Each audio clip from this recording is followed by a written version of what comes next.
तर स्वागत आहे तुमचं भारतातल्या सगळ्यात मोठ्या पोल्ट्री एक्सपो मध्ये।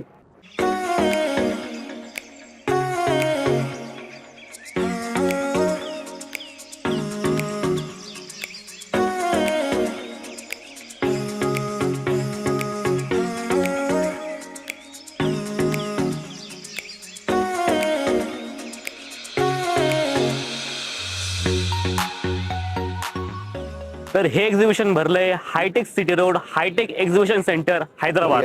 तर इथं आपण बघू शकता की इथं सगळं सगळं सगळं पोल्ट्रीमय वातावरण आहे।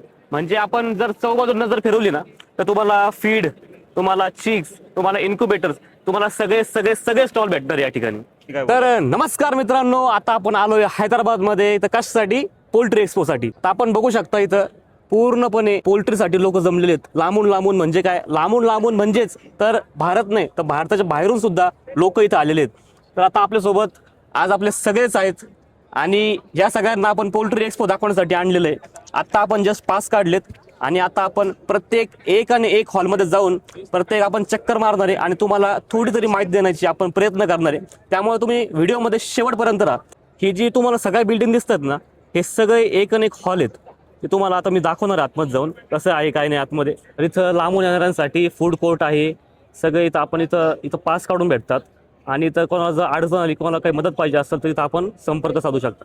तर आता आपण जाऊयात हॉल नंबर 1 मध्ये। इथं एकदम मोठाच्या मोठा बोर्ड लावलेला आहे आणि आता आपण हॉल 1 कडे जाऊयात। कुठे? तिकडे आहे का? ओके।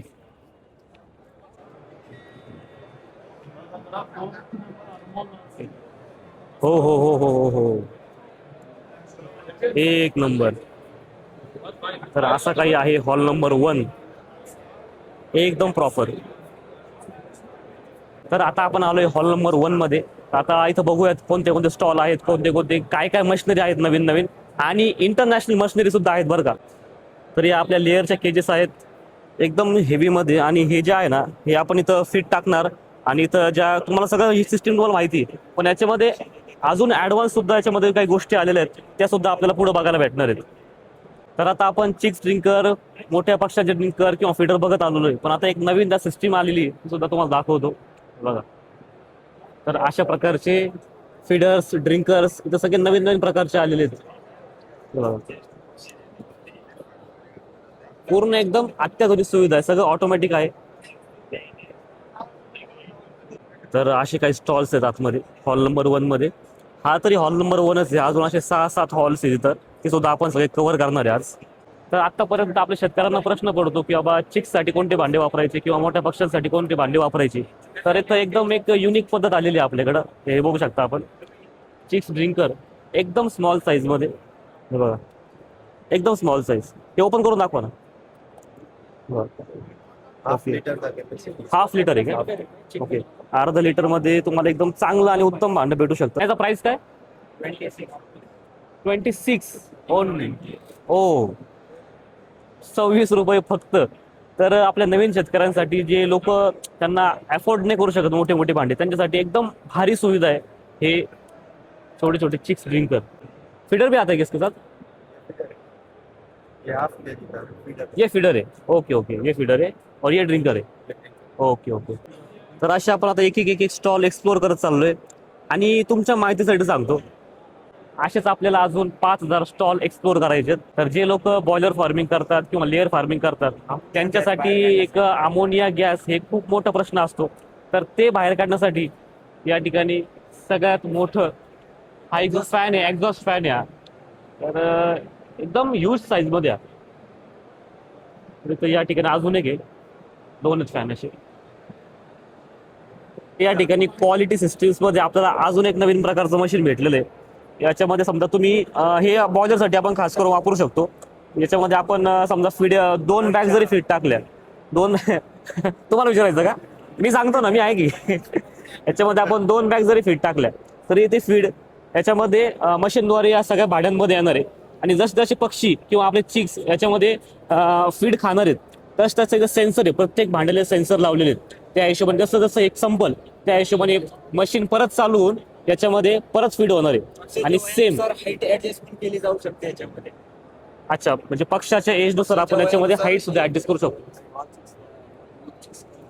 डे वन चिक्स पासून तर लास्ट 30 डेज ओके, म्हणजे एक महिन्यापर्यंत चालू शकतो आपण. एकच थोडक्यात आपण एक महिन्यापर्यंत त्याचा यूज करू शकतो. आणि सेम आपण सिस्टीम जी आहे सिस्टम आहे ती ऑटोमॅटिक. हो ते पाण्यासाठी सुद्धा यूज करू शकतो. तर लास्ट 35 डेज पर्यंत आपण हे पण यूज करू शकतो. ओके, पण एकदम मस्त आणि ऑटोमॅटिक सिस्टम आहे. ज्या शेतकऱ्यांना मोठ्या प्रमाणामध्ये करायचंय त्यासाठी खरंच हे युजफुल आहे. आता आपल्या समोर आहे बॉयलर फार्मिंगसाठी अत्यंत उपयुक्त असं हे ब्रूडर, त्याला आपण हीटर म्हणतो. की हे जे हीटर आहे ते एकाच वेळेस 20 ते 25,000 पक्ष्यांसाठी किंवा पिल्लांसाठी हे हीट प्रोव्हाइड करतं. तर याचा आपण काय माहिती का, जे बॉयलरच्या फार्मिंग करतात त्यांचं काय असतं की बाबा खूप मोठ्या प्रमाणात त्यांच्याकडे पक्षी असतात, त्यामुळे त्यांना एकदम हीट मेंटेन ही करावीच लागते. त्यासाठी आपण हे एक चांगला उपाय आहे जे ब्रूडर किंवा आपण त्याला हीटर म्हणतो. हे एका ठिकाणी जर लावलं तर कमीत कमी त्यांचं म्हणणं असं आहे की 20,000 पक्ष्यांसाठी उपयुक्त ठरतं. आपण हे आपल्या गावराच्या शेडमध्ये 10,000 पक्ष्यांसाठी सुद्धा लावू शकतो. आणि याची प्राइस साधारणतः 32,000 रुपये.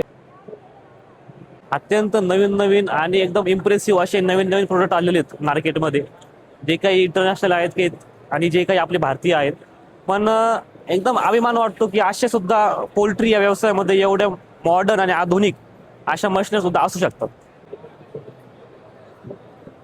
इथं म्हणजे एवढं नवीन नवीन शिकायला भेटते आज आल्यापासून. आता आपण फर्स्ट हॉलचं बघितलंय. आता आपण फर्स्ट हॉललाच आपला जवळजवळ एक तास गेलाय. आता आपण सेकंड हॉलकडे चाललोय. हे बघा अशा गाड्या सुद्धा आहे सिनियर सिटीजन साठी. सिनियर सिटीजन बसून इकडे तिकडे ट्रॅव्हल करू शकतात. तर आता आपण जाऊयात सेकंड हॉल मध्ये. तर आता आपण आलोय हॉल नंबर 2. जास्तीत जास्त सगळं आपण जर बघितलं ना, इथं सगळ्यात जास्त बॉयलर्स खूप जास्त प्रमाणामध्ये स्टॉल्स आहेत किंवा त्याच्या फार्मिंग नुसार खूप काही ठिकाणी स्टॉल लागले आहेत. स्प्रे केले स्प्रे केली. वैक्सीन होने के बाद वैक्सीन होने के बाद पूरा स्प्रे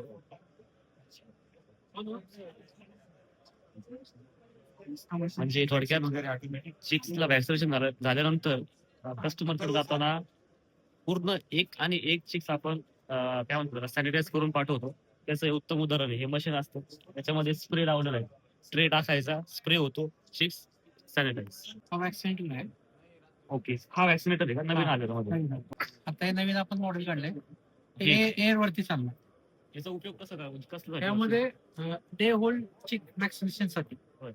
इथे आपण पक्षी लावायचे बरं. आणि ह्यातून फायर होतो, निडल बाहेर येते आणि vaccine. Okay okay.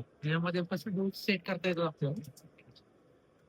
0.2 ml 0.1 ml. Okay okay okay. म्हणजे आपण त्यानुसार निडल आपण ऍडजस्टमेंट करू शकतो. निडल नाही, आपण हे पूर्ण डोस सेट हा करायचा हा.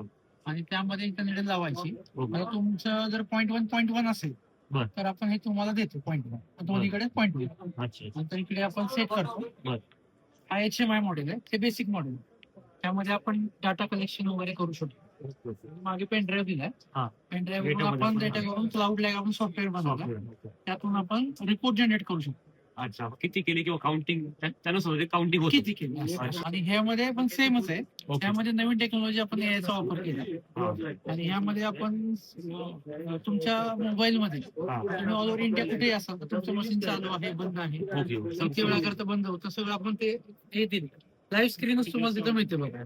आणि आपण साधारणतः एका तासामध्ये किती पक्षी करू शकतो? 2,500 ते 3,000 पक्षी आपण करू 3,000 करू शकतो. ओके. वॅक्सिन होताना काउंटिंग तर होतच. म्हणजे आता पोल्ट्री इंडस्ट्रीमध्ये सुद्धा AI चा वापर सुद्धा चालू झालेला आहे.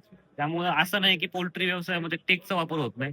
अशा पद्धतीने आपण छान प्रकारे टेकचा वापर सुद्धा करू शकतो. आता जर कोणाला तुमच्यापर्यंत पोहोचायचा असेल तुमचा पत्ता किंवा तुमचा मोबाईल नंबर सांगता का? क्लिडन्स इंडो मेकॅनिक्स आहे, वारजामध्ये कंपनी आहे, वारजे पुणे. तर ज्यांना पण कोणाला जर पोल्ट्री व्यवसायामध्ये किंवा हॅचरी व्यवसायामध्ये चालू करायचं किंवा खूप त्यांच्याकडे खूप पक्षी आहेत त्यांना वॅक्सिन एकदम इझिली करायचंय, त्यासाठी एक उत्तम मशीन आहे जी आपण एका तासामध्ये साधारणतः 2,000 ते 3,000 पक्षी करू शकतो. आता आपण आता होतो हॉल नंबर 2 मध्ये. तर हॉल नंबर 2 मध्ये जास्त काही नाही, पण फक्त एक पोल्ट्री मेडिसिन आणि किंवा ज्यांच्याकडे गायांचा गोठा आहे किंवा त्यांच्या संचासाठी हा उपयुक्त आहे, कारण की याच्यामध्ये सगळ्यात जास्तीत जास्त मेडिसिन्स आहेत बाकी जास्त काही इक्विपमेंट वगैरे नाहीयेत. बघा इथं आपल्या सोनाली बद्दल इन्फॉर्मेशन आहे. सोनाली म्हणजेच काय तर pure desi, multi colour, non brooding, light colour eggs, easy manageable आणि लो फीड कन्झम्पशन, आणि त्याला कमीत कमी खर्च येतो. कारण की त्यासाठी म्हणतो की बाबा हे कावेरी वगैरे क्रॉस पक्षी सोडून द्या, त्यामुळे सोनालीची फार्मिंग चालू करा. अजून सुद्धा वेळ गेलेला नाहीये. एकदम भारी वातावरण आहे इथं. कारण की इथं जे काही शिकण्यासारखं आहे ना ते तुम्हाला कुठंच पैसे देऊन तुम्हाला ट्रेनिंग मध्ये भेटणार नाहीये. त्यामुळे तुम्ही ह्या सगळ्या वातावरणाचा अनुभव घ्या. तर तुम्ही इथं पोल्ट्री एक्झिबिशन येणार असाल ना, तर तुम्ही सगळे स्टॉल फिरता फिरता जर तुम्ही थकला असाल तर इथं तुम्हाला free of cost boil eggs भेटणार आहे. टायमिंग आहे त्याचा 10 ते 11 आणि इव्हिनिंगला 4 ते 5. तर हे बघा, हे बघू शकता इथं बॉईल दिलेले आहे हा आणि इथं बॉईल, मसाला वगैरे एकदम मसाला free मध्ये विथ बॉईल दिलेले आहे. एकदम फ्री मध्ये. सगळे जवळजवळ इथं 50,000 प्लस लोक आहेत आणि यांचे म्हणजे सेवा भाव करणारे, फ्री ऑफ कॉस्ट देणारे इथं अंडे देणार आहेत. Okay, thank you. आता आपण मस्त अंड्याचा आस्वाद घेऊयात. तर प्रत्येक जण इथं अंडे खातो. मसाला लगा की अंडा खाएगी आज. हे बघा आपले, एक मिनिट हे बघा आपले बोरं कसे टपले बघा.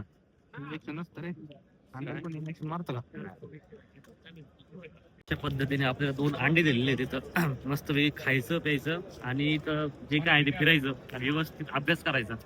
आणि कुठला पण व्यवसाय असो, तुम्हाला अभ्यास केल्याशिवाय त्याला पर्याय नसतो. अभ्यास करून व्यवसायामध्ये उतरायचं. कुठल्याच एखाद्या सोशल मीडिया इन्फ्लुएन्सरला बळी न पडता स्वतः अभ्यास करा आणि मग व्यवसायामध्ये उतरा. ते सगळं साईडला ठेवा. आता तिथं सगळेजण मस्त इथं संध्याकाळच्या नाश्त्याची सोय झालेली आहे. त्यामुळे इथं सगळेजण आपापल्या नाश्त्यासाठी इथं तुटून पडलेले आहेत आणि आपण सुद्धा. इथं सगळ्या काही गोष्टी, सगळ्या भारी भारी गोष्टी आहेत. आणि भारी गोष्टी वाढल्या की काहीतरी एक वेगळं काहीतरी असतंच. हे बघा काय स्मोकिंग झोन. लोक सिगरेट पिता किंवा काय असेल ते इथं यायचं, गप तुमची सिगरेट फोकायची आणि मग साईडला जायचं. बाकीच्या लोकांना अजिबात त्रास द्यायचा नाही. आता जर आपण बाहेर फिरलो ना, बाहेर फिरल्यानंतर हे बघा असलं काही वातावरण यायचं. बघा प्रत्येक ठिकाणी ते बघा फीड स्टोरेज इथं, म्हणजे बाहेरच मांडला स्टॉल एकदम. म्हणजे हे सगळे इथं हॉल आहेत पण यांनी स्टॉल कुठं मांडलाय, बाहेर मांडलाय. हे बघा सोलर आहेत. हॉल नंबर 3 तिकडं काही कॉटेज आहेत, त्याच्यामध्ये सुद्धा इक्विपमेंट्स आहेत काही काही. आता आपण एक हळूहळू सगळे कव्हर करण्याचा प्रयत्न करूयात. कारण की काय आहे ना, याचा विषय असा आहे की हे ओपन होतं सकाळी 10ला आणि क्लोज होतं संध्याकाळी शार्प 6ला. तर आता आपण 6 पर्यंत जेवढं सुद्धा कव्हर होईल तेवढं आपण करणार आहोत. बाकी बघू आता काय होते.